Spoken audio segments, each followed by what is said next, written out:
결혼 15주년 아침, 유난히 맑은 햇살에 눈을 떴습니다. 옆에는 남편이 고난 숨을 쉬며 잠들어 있었습니다. 저는 옆으로 돌아 누워 그의 얼굴을 쓰다듬었습니다. 잔잔한 미소를 머금은 그의 얼굴은 15년 전, 제 마음을 송두리째 흔들었던 그날처럼 여전히 매력적이었습니다. 아이는 없지만 저희 부부는 서로에게 세상 전부였습니다. 적어도 저는 그렇게 믿어왔습니다. 남편이 기척을 느꼈는지 눈을 가늘게 뜨며 저를 바라봤습니다. 굿모닝, 여보. 오늘따라 더 예뻐 보이네. 정말요? 빈말이라도 기분 좋네요. 저에겐 소정이라는 20년 지기 친구가 있습니다. 대학 동기이자 가장 가까운 친구입니다. 대학 시절 저는 소심하고 내성적인 성격이었지만 활발하고 사교성이 좋은 소정 씨 덕분에 많은 친구들을 사귈 수 있었습니다. 소정이는 항상 저를 격려하고 지지해 주었고 힘든 일이 있을 때마다 곁에서 위로해주는 든든한 존재였습니다. 골드미스인 소정이는 저희 부부와 허물없이 지냈고 남편에게는 처제이자 처형처럼 대했고 아이 없는 저희의 빈자리를 채워주는 소중한 존재였습니다. 남편과 결혼 후에도 소정이와의 우정은 변함없이 이어졌습니다. 소정이는 남편과도 스스럼 없이 대화했고 함께 운동을 하거나 영화를 보러 가는 등 셋이서 함께 시간을 보내는 일이 많았습니다. 처음에는 소정이에게 고마운 마음뿐이었습니다. 소정이가 있어서 정말 다행이야. 우리 부부에게 활력을 불어넣어주는 존재니까. 늘 그렇게 생각했습니다. 하지만 시간이 흐를수록 소정 씨의 존재가 왠지 모르게 불편하게 느껴지기 시작했습니다. 소정이는 남편에게 지나치게 살갑게 대하는 경향이 있었습니다. 남편에게 기념일이나 생일에는 잊지 않고 선물을 챙겨주었고 남편의 작은 변화에도 민감하게 반응했습니다. 예를 들어 남편이 새로운 넥타이를 메고 나오면 어머, 오빠. 넥타이 정말 잘 어울리네요. 센스쟁이. 라며 칭찬을 아끼지 않았습니다. 저는 그런 소정이의 행동이 왠지 모르게 거슬렸습니다. 물론 소정이는 좋은 마음으로 그러는 것이겠지만 가끔은 선을 넘는다는 느낌을 지울 수 없었습니다. 어느 날 남편이 감기에 걸려 며칠 동안 알아누운 적이 있었습니다. 저는 밤낮으로 남편을 간호했지만 좀처럼 차도가 없었습니다. 그때 소정이가 집으로 찾아와 남편을 간호해주겠다고 나섰습니다. 혜주야, 넌 너무 지쳐 보여. 내가 오빠 간호할 테니까 넌 잠깐이라도 쉬어. 죽이라도 끓여다 드릴게. 저는 소정이의 제안에 잠시 망설였습니다. 남편을 간호해주는 건 고마운 일이지만 왠지 모르게 둘만 있는 시간을 만들고 싶지 않았습니다. 하지만 며칠 동안 잠도 제대로 못 자고 지쳐있던 저는 결국 소정이의 도움을 받아들이기로 했습니다. 소정이는 밤새도록 남편의 곁을 지켰습니다. 젖은 수건으로 이마를 닦아주고 따뜻한 죽을 끓여 먹이는 등 정성껏 간호했습니다. 다음 날 아침, 저는 소정이에게 고마움을 표했습니다. 소정아, 정말 고마워. 덕분에 남편이 많이 좋아진 것 같아. 소정이는 환하게 웃으며 말했습니다. 별 말씀을. 오빠 아픈 모습 보니까 마음이 아파서 가만히 있을 수가 없었어. 그날 이후 남편은 빠르게 건강을 회복했습니다. 하지만 저는 왠지 모르게 소정이에게 묘한 질투심을 느꼈습니다.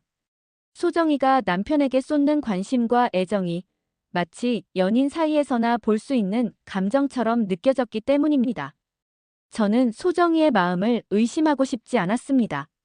오랜 시간 동안 쌓아온 저희의 우정을 한순간의 질투심으로 망치고 싶지 않았습니다. 하지만 왠지 모르게 불안한 예감이 머릿속에서 떠나지 않았습니다. 어쩌면 저는 이미 알고 있었는지도 모릅니다.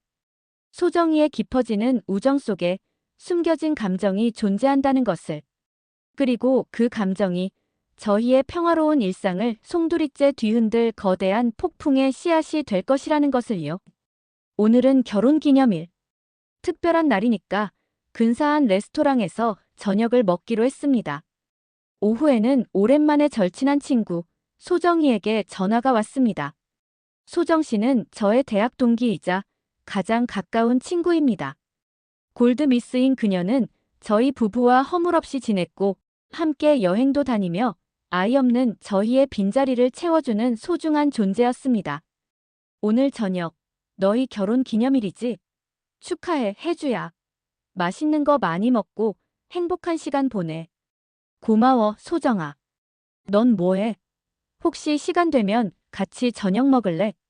아, 오늘은 선약이 있어서 다음에 꼭 같이 보자. 너희 둘 오래오래 행복해야 해. 소정이의 밝은 목소리에 저도 덩달아 기분이 좋아졌습니다. 그래, 조만간 보자. 통화를 마치고 저는 거울 앞에 앉아 화장을 시작했습니다. 오늘만큼은 세상에서 가장 아름다운 아내이고 싶었습니다. 레스토랑에서의 저녁 식사는 완벽했습니다. 태준 씨는 능숙하게 스테이크를 썰어 제 접시에 놓아주었고, 저희는 샴페인을 마시며 지난 15년의 추억을 되새겼습니다. 여보, 우리 정말 잘 살아온 것 같아. 당신 만나서 후회한 적 한 번도 없어. 저는 진심을 담아 말했습니다. 태준 씨는 제 손을 잡고 따뜻하게 미소 지었습니다. 나도 그래, 혜주야. 당신은 내 인생 최고의 선물이야. 그 순간 레스토랑 창밖으로 익숙한 얼굴이 스쳐 지나갔습니다. 소정 씨였습니다. 짧은 순간이었지만 저는 분명히 그녀를 봤습니다. 왠지 모르게 불안한 마음이 들었습니다. 소정이가 왜 저기 있지? 혹시 누군가와 데이트라도 하는 걸까? 신경 쓰지 않으려고 애썼지만 왠지 모르게 찜찜한 기분은 가시질 않았습니다. 집에 돌아와서도 계속 소정이의 모습이 머릿속에서 맴돌았습니다. 밤이 깊어갈수록 불안감은 점점 더 커져만 갔습니다. 저는 애써 잠자리에 들었지만 쉽게 잠이 오지 않았습니다. 옆에서 곤히 잠든 남편의 얼굴을 바라보며 저는 알 수 없는 불안감에 휩싸였습니다. 평화롭기만 했던 저희의 호수에 서서히 그림자가 드리우기 시작한 것입니다. 아이를 간절히 원했지만 하늘은 저희에게 쉽게 아이를 허락하지 않았습니다. 결국 저희 부부는 힘든 결정을 내렸습니다. 병원에서 불임 치료를 받기로 한 것입니다. 치료 과정은 생각보다 훨씬 고통스러웠습니다. 매일 아침 저는 병원에 가서 주사를 맞아야 했고 각종 검사를 받느라 몸은 늘 지쳐 있었습니다. 호르몬 불균형으로 인해 감정 기복도 심해졌습니다. 사소한 일에도 짜증이 났고 이유 없이 눈물이 쏟아지기도 했습니다. 남편은 그런 저를 묵묵히 지켜보며 위로해 주었습니다. 하지만 저의 불안감은 쉽게 사라지지 않았습니다. 혹시라도 치료가 실패하면 어떡하나 라는 걱정에 밤잠을 설치는 날도 많았습니다. 가장 힘들었던 건 주변 사람들의 시선이었습니다. 아이가 없는 저희 부부를 안쓰럽게 바라보는 시선, 은근히 아이를 가지라고 강요하는 말들. 그런 말들을 들을 때마다 저는 더욱더 위축되었습니다. 소정이는 그런 저의 마음을 누구보다 잘 이해해 주었습니다. 그녀는 항상 제 곁에서 고민을 들어주었고 용기를 북돋아 주었습니다.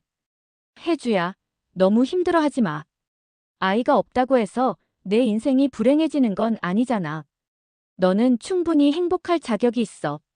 소정이의 따뜻한 말은 제게 큰 위로가 되었습니다. 그녀는 마치 저의 또 다른 가족과도 같았습니다. 하지만 치료 과정이 길어질수록 저의 몸과 마음은 점점 더 지쳐갔습니다. 결국 저는 병원에 입원하여 며칠 동안 휴식을 취하기로 했습니다. 입원 소식을 들은 남편은 몹시 걱정했습니다. 그는 매일 병원에 찾아와 저를 간호해 주었고 밤에는 제 곁을 지켰습니다. 소정이도 잊지 않고 병원에 찾아와 저를 위로해 주었습니다. 혜주야, 푹 쉬고 빨리 건강해져. 내가 없으니까 너무 허전하다. 소정이는 저를 꼭 안아주며 말했습니다. 그 따뜻한 포옹은 제게 큰 힘이 되었습니다. 며칠 뒤 저는 친정집에서 며칠 쉬다 오기로 했습니다. 남편도 흔쾌히 허락해 주었습니다. 소정이는 저를 꼭 안아주며 말했습니다. 혜주야, 힘내. 내가 행복했으면 좋겠어. 소정이의 따뜻한 말은 제게 큰 위로가 되었습니다. 하지만 왠지 모르게 불안한 마음은 떨쳐낼 수 없었습니다. 어쩌면 저는 이미 알고 있었는지도 모릅니다. 지금의 평화로운 시간이 곧 깨어질 것이라는 것을. 그리고 그 파국의 씨앗이 저희의 가장 가까운 곳에서 자라고 있다는 것을요. 친정에서 며칠을 보내는 동안 저는 몸과 마음을 어느 정도 추스를 수 있었습니다. 어머니가 해주시는 따뜻한 밥을 먹고 편안하게 잠을 자면서 저는 다시 힘을 낼 수 있었습니다. 하지만 마음 한켠에는 불안감이 자리 잡고 있었습니다. 어서 빨리 집으로 돌아가고 싶으면서도 동시에 돌아가기가 두려웠습니다. 친정에서 마지막 밤, 저는 밤새도록 뒤척였습니다. 남편과 소정이에 대한 생각 때문에 잠을 이룰 수 없었습니다. 남편은 잘 지내고 있을까? 소정 씨는 무슨 생각을 하고 있을까? 온갖 잡념들이 머릿속을 가득 채웠습니다. 다음 날 아침, 저는 짐을 챙겨 집으로 향했습니다. 친정 어머니는 저를 따뜻하게 안아주시며 힘내, 혜주야. 무슨 일이 있어도 엄마는 내 편이야.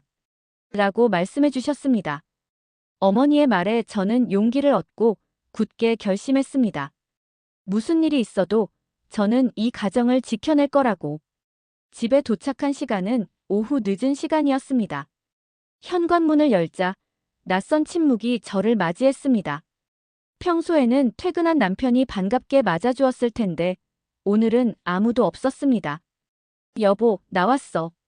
저는 목소리를 높여 남편을 불렀지만 대답은 들려오지 않았습니다. 집안은 조용했고 왠지 모르게 낯설게 느껴졌습니다. 거실로 들어서자 어쩐지 평소보다 정돈이 덜 된 모습이 눈에 들어왔습니다. 테이블 위에는 읽다 만책이 놓여 있었고 소파 위에는 남편의 셔츠가 아무렇게나 던져져 있었습니다. 평소 깔끔한 성격의 남편답지 않은 모습에 저는 왠지 모르게 불안해졌습니다. 집 안에는 낯선 향기가 감돌았습니다. 평소 제가 쓰던 향수 냄새도 아니고 남편의 스킨 냄새도 아니었습니다. 뭔가 달콤하면서도 끈적한 묘한 향기가 코를 찔렀습니다. 저는 왠지 모르게 소름이 돋았습니다. 왜 이렇게 불안하지? 심장이 괜히 두근거렸습니다. 저는 가방을 내려놓고 집안을 천천히 둘러보기 시작했습니다. 주방, 서재, 그리고 침실 모든 공간이 왠지 모르게 낯설게 느껴졌습니다. 마치 제가 오랫동안 집을 비운 사이 누군가가 몰래 다녀간 것만 같았습니다. 저는 발끝을 죽여 침실로 향했습니다. 문을 열기 전 심호흡을 크게 하고 마음을 가다듬었습니다. 하지만 문을 여는 순간 저는 세상이 무너져 내리는 듯한 충격을 받았습니다. 침대 위에는 믿을 수 없는 광경이 펼쳐져 있었습니다. 심장이 쿵 하고 발 밑으로 떨어지는 듯 했습니다. 온 세상의 소리가 멎고 제 눈앞의 풍경만이 슬로우 모션처럼 느리게 흘러갔습니다. 저는 숨 쉬는 것조차 잊은 채 굳어버린 조각상처럼 문 앞에 서 있었습니다. 침대 위에는 믿을 수 없는 광경이 펼쳐져 있었습니다. 남편과 소정이가 함께 누워 있었습니다. 두 사람은 옷을 제대로 갖춰 입지 않은 채 얇은 이불을 덮고 있었습니다. 남편은 곤히 잠들어 있었고 소정이는 그의 품에 안겨 있었습니다. 그 순간 제 머릿속은 하얗게 비워졌습니다. 아무런 생각도 할 수 없었습니다. 15년 동안 쌓아온 믿음, 20년 넘게 이어온 우정. 그 모든 것이 한순간에 산산이 부서져 내리는 소리가 들리는 듯 했습니다. 저는 마치 다른 세상에 와 있는 것 같았습니다. 제 눈앞에 펼쳐진 풍경은 너무나 낯설고 비현실적이었습니다. 저는 지금 꿈을 꾸고 있는 걸까? 아니면 누군가가 저에게 끔찍한 장난을 치고 있는 걸까? 저는 제 두 눈을 의심했습니다. 하지만 아무리 눈을 깜빡여도 눈앞의 현실은 변하지 않았습니다. 남편과 소정이는 여전히 침대 위에 함께 누워 있었습니다. 저는 천천히, 아주 천천히 침실 안으로 발을 들였습니다. 떨리는 손으로 입을 가리고 숨소리조차 내지 않으려고 애썼습니다. 가까이 다가갈수록 그들의 모습은 더욱 선명하게 눈에 들어왔습니다. 남편의 얼굴은 평온해 보였습니다. 그는 마치 아무 일도 없었다는 듯 편안하게 잠들어 있었습니다. 소정이는 그의 품에 안겨 마치 연인처럼 다정하게 속삭이고 있었습니다. 저는 그들의 모습을 더 이상 참아 볼 수 없었습니다. 눈물이 쉴 새 없이 쏟아져 내렸고 온 세상을 붉게 물들였습니다. 붉게 물든 낙원, 그곳에서 저는 철저하게 혼자 남겨진 기분이었습니다.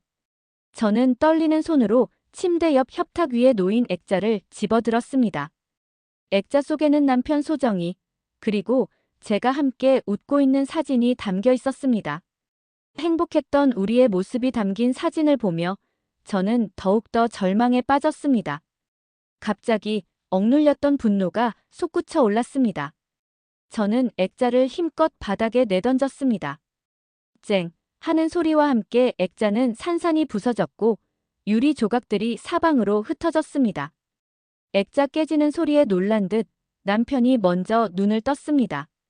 그는 잠결에서 깨어나 상황 파악을 하지 못한 채 멍하니 저를 바라봤습니다. 그러다 옆에 누워있는 소정이를 발견하고는 화들짝 놀라며 몸을 일으켰습니다. 소정이 역시 당황한 듯 이불을 끌어당겨 몸을 가렸습니다. 혜주야, 이게 무슨 일이야? 남편의 목소리는 떨리고 있었고 그의 눈빛은 심하게 흔들리고 있었습니다. 저는 그런 그의 모습을 차갑게 응시했습니다. 무슨 일이냐고? 지금 그 말이 나와. 당신들, 대체 무슨 짓을 한 거야? 제 목소리는 격앙되어 있었습니다.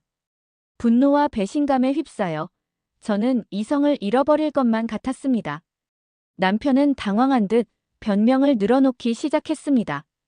혜주야, 오해야. 정말 오해야. 우리는 아무 일도 없었어. 그냥 잠깐 같이 누워 있었을 뿐이야. 그의 변명은 너무나 뻔뻔하고 터무니없었습니다. 저는 코웃음을 치며 비웃었습니다. 잠깐 같이 누워 있었다고? 지금 그걸 말이라고 하는 거야? 내 눈으로 똑똑히 봤는데. 당신들, 대체 나를 얼마나 바보로 생각하는 거야? 남편은 말을 더듬으며 어쩔 줄 몰라 했습니다. 그는 저의 눈을 제대로 쳐다보지 못하고 시선을 회피했습니다. 소정이는 아무 말도 하지 못하고 고개만 숙이고 있었습니다. 그녀의 얼굴은 창백했고 입술은 바싹 말라 있었습니다.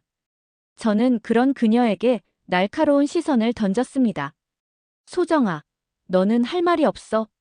20년 넘게 이어온 우리 우정은 대체 뭐야? 어떻게 나에게 이럴 수 있어?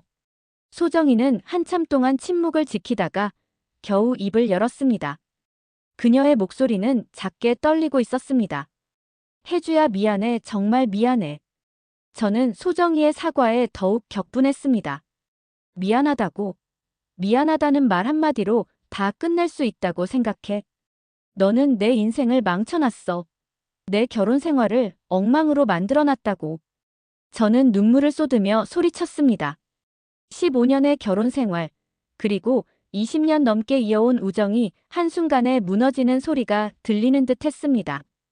저는 그 자리에서 주저앉아 울음을 터뜨렸습니다. 남편과 소정이는 저를 어떻게 해야 할지 몰라 우왕좌왕했습니다. 그들은 저를 위로하려 다가왔지만 저는 그들을 밀쳐냈습니다. 다가오지 마. 더 이상 당신들 얼굴 보고 싶지 않아. 당장 내 눈앞에서 사라져. 저는 그들에게 소리쳤습니다. 남편과 소정이는 결국 아무 말도 하지 못한 채 침실을 나섰습니다. 저는 홀로 남겨진 침실에서 하염없이 울었습니다. 분노, 슬픔, 배신감 온갖 감정들이 뒤섞여 저를 짓눌렀습니다. 저는 더 이상 아무것도 믿을 수 없었습니다. 제 인생에서 가장 소중하다고 믿었던 것들이 한순간에 거짓으로 변해버렸기 때문입니다. 무너지는 신뢰 속에서 저는 얼어붙는 진실을 마주해야 했습니다. 그날 이후 저는 두 사람에게서 진실을 갈구했습니다. 매일 밤 남편에게 매달려 울부짖었습니다. 도대체 왜 그랬냐고, 어떻게 나에게 이럴 수 있냐고, 소정이와 무슨 관계냐고 하지만 돌아오는 건 굳게 담은 입술과 회피하는 눈빛뿐이었습니다. 소정이에게는 수십 통의 전화를 걸고 문자를 보냈습니다. 제발 단 한 번만이라도 좋으니 진실을 말해달라고 애원했습니다. 하지만 그녀는 묵묵부답. 며칠 뒤 싸늘한 문자 하나가 전부였습니다. 미안해. 내가 생각하는 것과는 달라. 달라. 뭐가 다르다는 거야? 저는 그 문자를 붙잡고 울부짖었습니다. 침대 위에서 본 그 광경은 너무나 명백했습니다. 소정이의 변명은 저를 더욱 깊은 절망 속으로 밀어넣었습니다. 그러던 어느 날 아침, 저는 갑작스러운 메스꺼움을 느꼈습니다. 혹시나 하는 마음에 테스트기를 사용했고, 결과는 임신이었습니다. 믿을 수 없었습니다. 그토록 간절히 원했던 아이였는데, 힘든 불임 치료 끝에 찾아온 기적 같은 선물이었는데, 저는 기쁨보다는 절망감에 휩싸였습니다. 저는 혼란에 빠졌습니다. 지난 몇 달 동안 남편과 소정이의 관계를 의심하면서도 애써 부정해왔습니다. 하지만 이제 더 이상 외면할 수 없었습니다. 저에게 찾아온 아이를 어떻게 해야 할지 제 머릿속을 가득 채웠습니다. 저는 그날 밤 남편에게 임신 사실을 알렸습니다. 그는 처음에는 기뻐하는 듯 했지만 제 싸늘한 표정을 보고 금세 얼굴이 굳어졌습니다. 여보, 정말 임신한 거야? 그의 목소리는 미세하게 떨리고 있었습니다. 저는 차가운 눈빛으로 그를 쏘아보며 말했습니다. 그래요, 임신했어요. 그는 아무 말도 하지 못하고 멍하니 저를 바라볼 뿐이었습니다. 저는 그의 침묵 속에서 싸늘한 진실을 확인했습니다.